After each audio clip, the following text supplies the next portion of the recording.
YouTube, the usual and all that good stuff.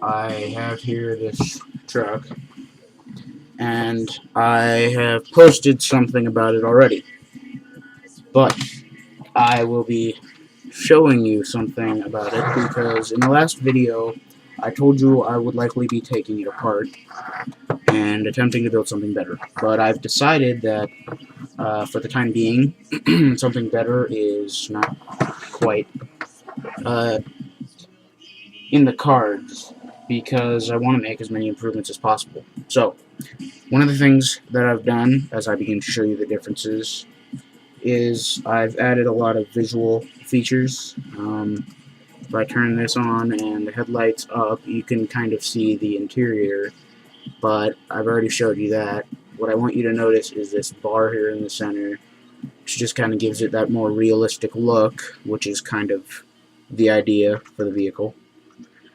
And I've added this little metallic piece here just as kind of a visual, just because, real vehicles have some sort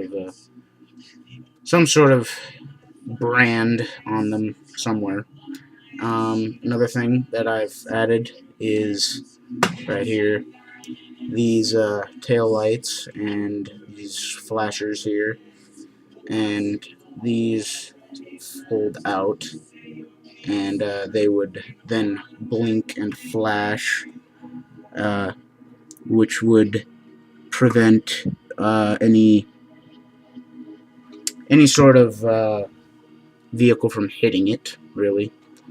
And yeah, so and then this here opens up, so those flashes would be flashing, and in the real world they would be folded out like this, and the tip here would be flashing, and it would be in its mid-loading stage and all that good stuff, and these would make sure of making the vehicle obvious so that it was less likely for other vehicles to collide with it. And this winch here, which you saw in the last video, has been upgraded in a sense. Just the axle here has been extended into this so that it's easier to turn it when it's unlocked, because, as I said, it's a locking thing. I told you that in the last video, as you might not know. And I've added in some spare tires just because I figured most vehicles should have that. So these little panels here and here open up, and this little tail light here pops off, and it's got a part of the body that goes with it. And there are two little tires in there, wheel tire, and they're separated somewhat, but not incredibly well. So that is one thing that I added, just kind of to take over the visual effect, and also to cover up the battery box, because these little flaps closed.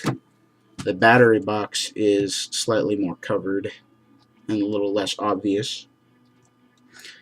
And I'm reasonably confident that's everything, but I could be wrong, and if I remember something suddenly, then I'll remember to tell you, or attempt to. And let's see, well, that's the truck, and as I said at the beginning of this video, I decided that I would prefer to upgrade it, and so just move the vehicle itself aside here, and actually I can use it as a comparison, so let me show you.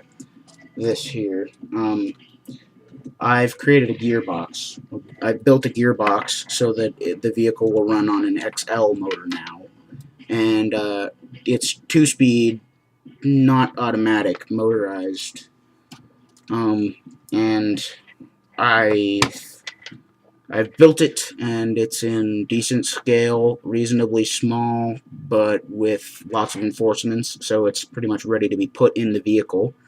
So obviously that means that it's going to be placed inside of here, and I figured I would show you before I take this apart, but it's gonna about double in length from here to here, and it's because The only thing in there right now is medium motor, which is about this long. And I need to fit a medium motor, an XL motor, and the gearbox. And as you can see here, that doesn't fit. And the wheels are not far enough apart for the motors to sit between them. So I can't do that. And it's already been fit to everything. That's what I was just saying about the size and all that, is that it is the proper size. It does have the right width, so it fits in there, which means that it fits in the bed, which means it's between the little sides. So what that means is that I'll be able to take plating out of the inside and use it for the sides here, to extend it. And I'm going to leave the differentials in there, I'm thinking, just because I don't want to have to, disassemble the entire project. So I'm going to pop the body off and take apart the chassis a little bit more, and I'm going to fit this into there. So it should fit quite nicely. Obviously, it's a compact thing so far. And I've got a clutch gear here. Unfortunately, I do not know the gear ratio, so sorry about that, but this is kind of an instantaneous video. I wasn't really planning to do it. So the shift is Lego made shifter, so that's good. They're easy to use, or I believe they are. So let me just show you the speed difference here. Not that that'll make a big difference on this cruddy camera, as you all know. Got a remote here to show you, give you an example of it. And I got a remote, just plugged it into the receiver and all that good stuff. So this is in neutral. It'll do nothing, obviously, as you all know.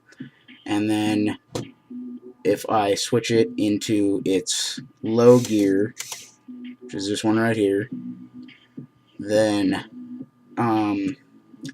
you'll see that it won't turn very quickly, but it shifts, and the clutch gear just prevents it from slipping more than it should.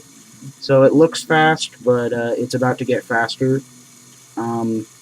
So that is first gear, and unfortunately this is not a very complex gearbox. Very simple, really. And now you can see that it's spinning far faster, because on this camera it actually blurs. And I can see from this perspective, looking at my screen right now, that it's just a little tube that you're seeing. And if I compare that to the first, if I were to switch it, you can noticeably tell that it's spinning, and you can see that the red part is spinning. And just for reference, this is a universal joint, one of the older 4-stud length pieces, and I prefer to use them just because they're stronger. And so you see right there, you can see the little blur moving around. But if I switch gears here, you see it stop, and that's when it goes through neutral, because it runs on a worm gear, so it's kind of slow. And now you can't see that red part noticeably anymore. All you can see is that little black mark running around, and that's just the hole in the center of the universal joint right here.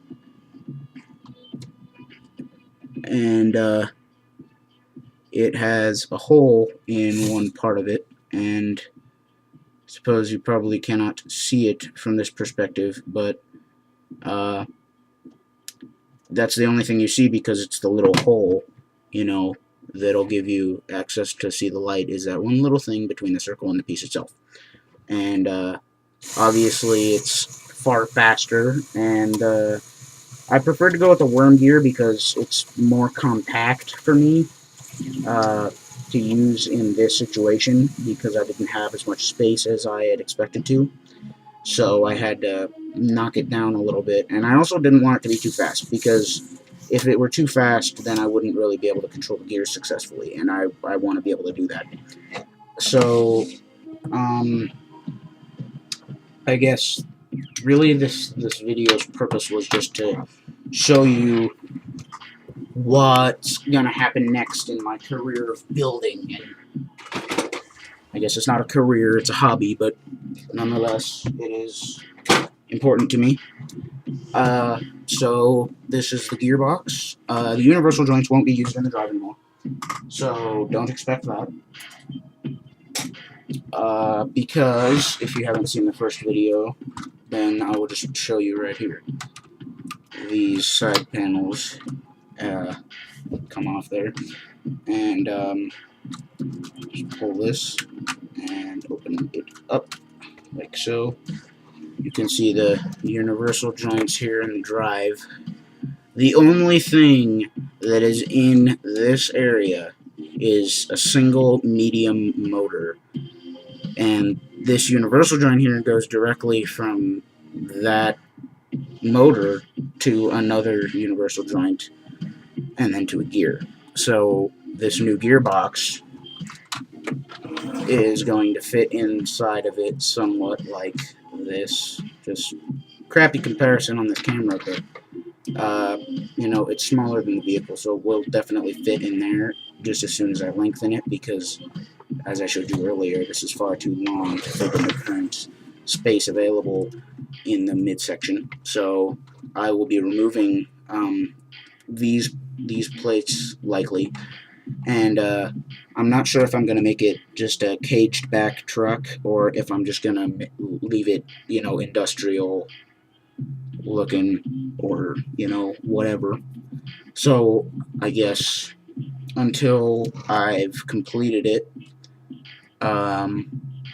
thanks for watching, and enjoy life and all that good stuff, and thanks for watching. This is Blade Junkie signing off. Thanks.